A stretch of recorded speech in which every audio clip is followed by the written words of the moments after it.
thanks to Kelly and everyone who put this evening on. When Kelly and I spoke, she said, I had 90 seconds, I asked for 10 minutes, and we settled on 2. It'll probably be 4 or 5. For the last 32 years, I've had a chance to do something that I don't know if a lot of kids get a chance to do. I got to watch my father do the thing that made him truly happy.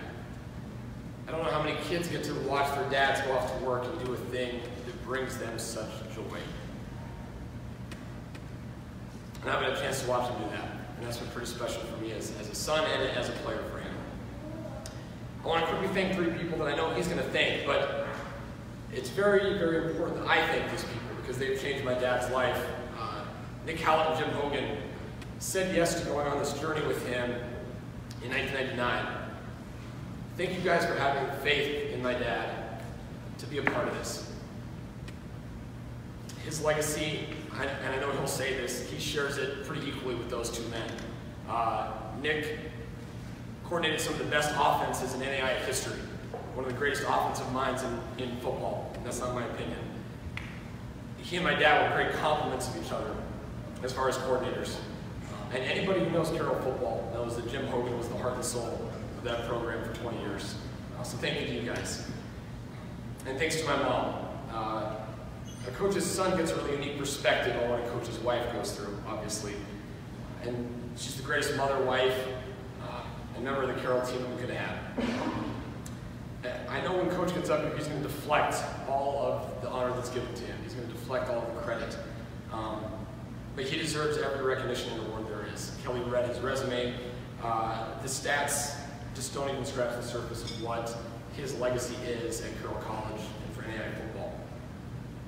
His legacy is the kind of man that he is, and the way he's impacted all the players, the coaches, the families of those players, the Helena community.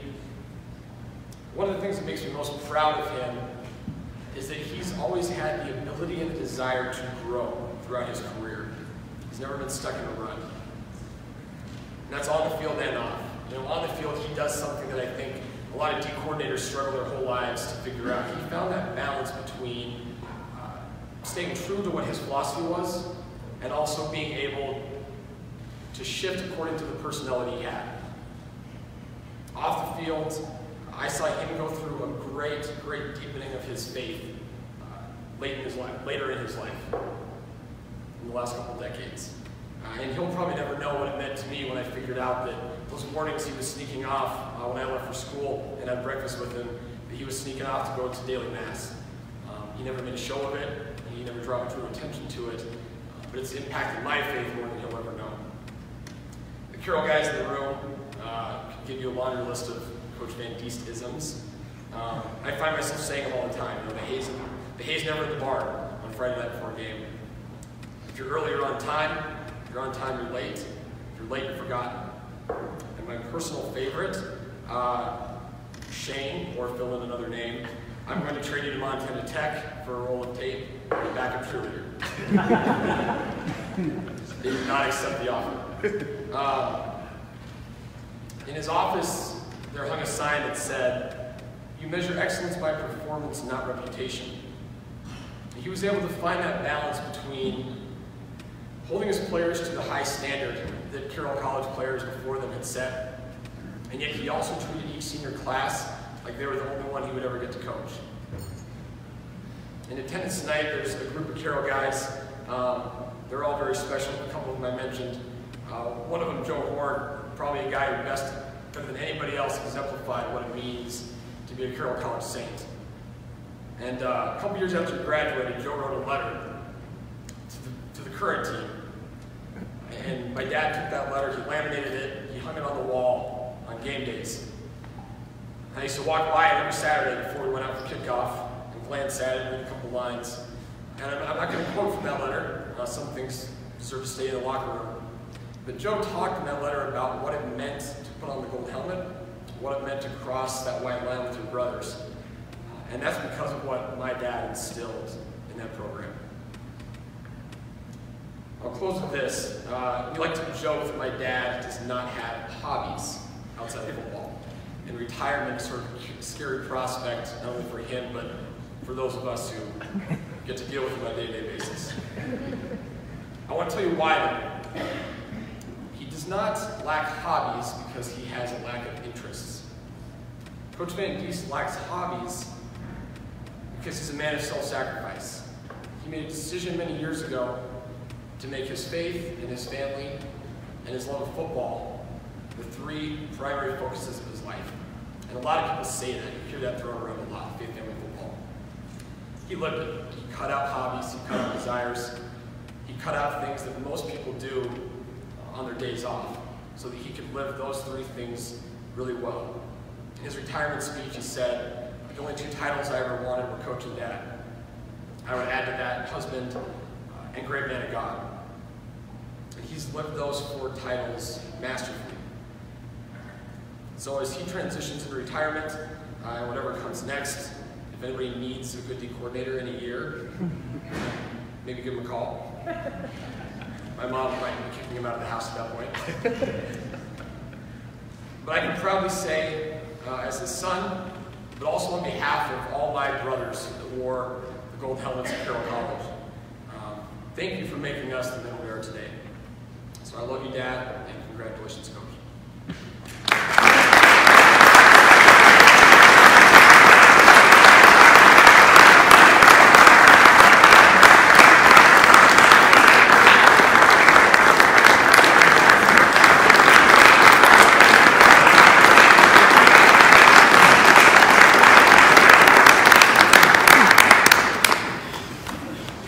Thanks, Shane.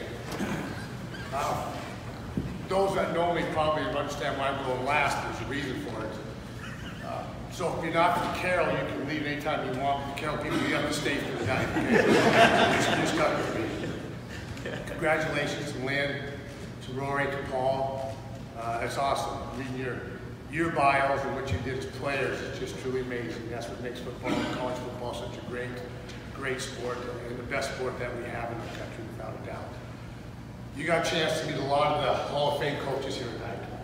And what I would encourage everyone to do in here, wives, children, coaches, players, go on the website and look at who's in the Hall of Fame. Not because I'm in it.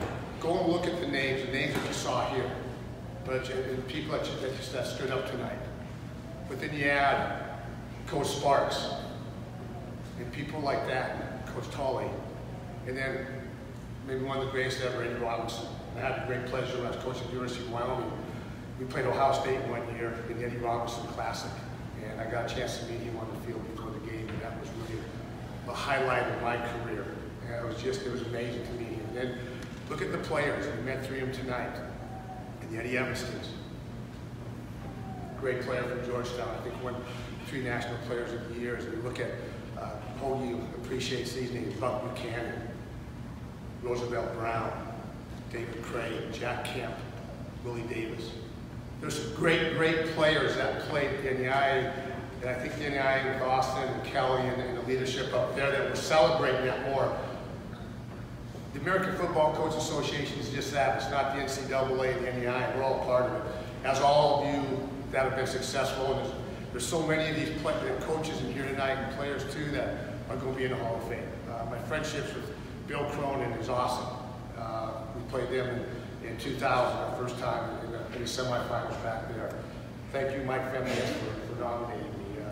You and your wife Meredith, tried to get you out there to Montana. We talked about that a lot to come to Swan Lake. But there's so many great people. Pete Stanton's dad was one of my freshman coaches at Helmut Central Catholic in 1966. So it's a small world that we talk about it. And I appreciate what Todd Hafner and Bill's leadership in our football association has. Thank you, Dr. Seck, his wife Victoria, for coming. It means a lot to me to have you here on this evening. And Shane talked about it. 43 years of coaching. It's just awesome. It's awesome. It's part of my blood. And I have 3 people to thank for getting me into coaching, because it's not something I ever wanted to do. My dad was my Little League baseball coach. I always wanted to see myself coaching Little League baseball in the summer. I love baseball. I grew up, and everybody knows, some people know who Charlie Pride is. He played semi-pro baseball in our hometown. We used to go up to Smell Drive Park and watch him, but we loved baseball. We played baseball every day in the summer. But 3 people got me into coaching, and I never thought about it. I graduated, I went back to Helena, and worked at YMCA as a fitness director, worked out at Bouncer with Danny Rambo, a great running back, and Carol down at the corner pocket, and got a chance to throw out all the girls that were underage who I went to school with their older sisters. They had fake IDs, so that was their punishment. But it got me in coaching with my mom and dad talking about it. And they just encouraged me because they knew how much I love sports, whether it was baseball, whether it was football. But football was just a passion. I wasn't a great player. The only way I could get into Carroll College was coaching because they didn't ask for my ACT scores then. So there was a lot of difference coming in the back door that way. One of my high school friends, Mike Sanders, is here tonight. He talked to me about coaching. Mike had the great pleasure of playing for John Ghilardi, the all-time winningest coach in college football history at St. John's University. And Coach Ghilardi, ironically, got his coaching start at Carroll College in 1949, 50, 51, and 52. And I feel a little bit, I don't know, maybe remiss about retiring until I'm 66 years old. Coach Ghilardi retired when he was 86 years. So I'm 20 years behind him. I don't know how to catch up to him. So it's, I admire Kevin and Larry for continuing on and what they're doing. It's awesome. But I'm blessed with my family.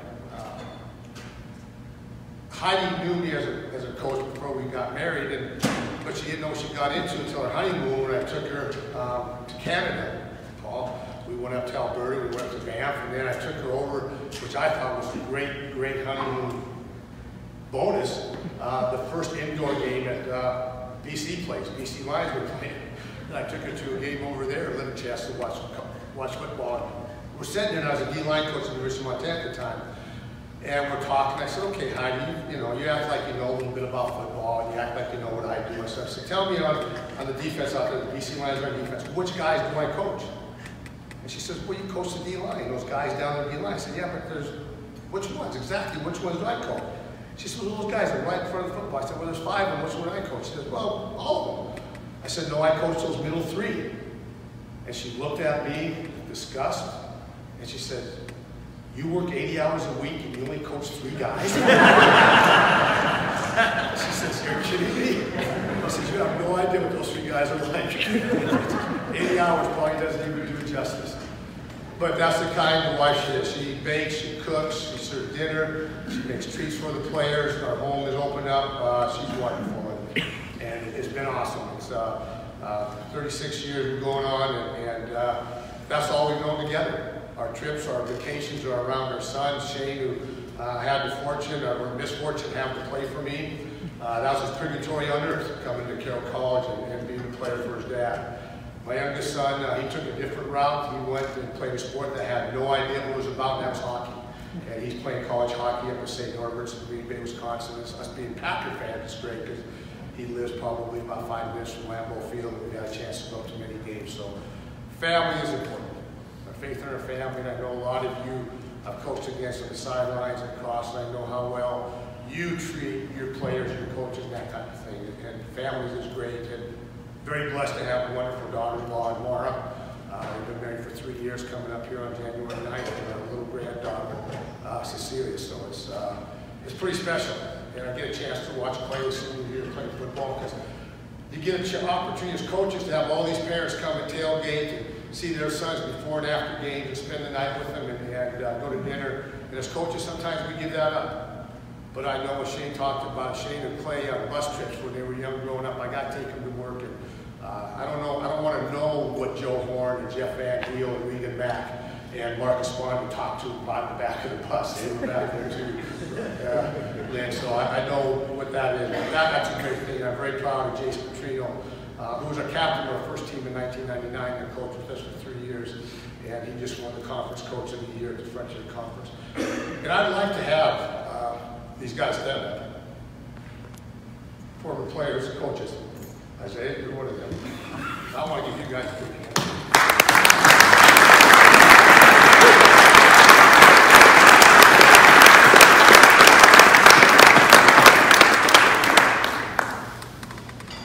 I'm blessed to join Bob Petrino, Coach Bob Petrino, Coach Raymond Hunthausen, players Casey Fitzsimmons, player Tyler Everett as Carroll College Hall of Famers. Tremendous, tremendous gentleman. Coach Bob Petrino set the standard. As I said, Coach Gallardi coached there. Coach Jones out of Notre Dame coached at Carroll College. There's a rich tradition there. And we were blessed, Nick and Jim and I, to coach Casey and Tyler. They made us good, and we were very blessed. And Alex squared out there to play for us, and Joe Horn. You know, somebody asked me at one time when I went to try, when I thought about, and Jim and Heidi really kind of pushed me towards putting my application in Carroll College job when Coach Petrino stepped aside. Why would I want to follow somebody like Coach Petrino? He's a legend. He had 160 plus wins. He had 15 conference championships. Wouldn't it be better to let somebody else coach if they weren't successful than you come in afterward? But if I had done that, if I wouldn't have put in my resume in 1998 and 7 to get hired in 99, I wouldn't have got to coach Joe Horn. I wouldn't have gotten to be around Jason Petrino and coach with Nick and coach with Jim. So timing is everything in our lives. Continue to support this great sport that we have. Thank you to all the moms and dads, the Powder Puff players, the children, the daughters, the sons, the granddaughters. It's wonderful. We're very blessed. NAIA football is big time. Boston Westerling, I think, always said it best, and those that knew him, he always had to say about making the big time where you're at. Well, the big time is Georgetown. The big time is Northwest Oklahoma. It is Dickinson State. It is Morningside. It is St. Francis. It is St. Xavier, and all the wonderful programs that we have. And we're not anybody's little sisters. We are college football. Embrace it. Continue to do what you're doing. I wish the best for all of you. Thank you very much.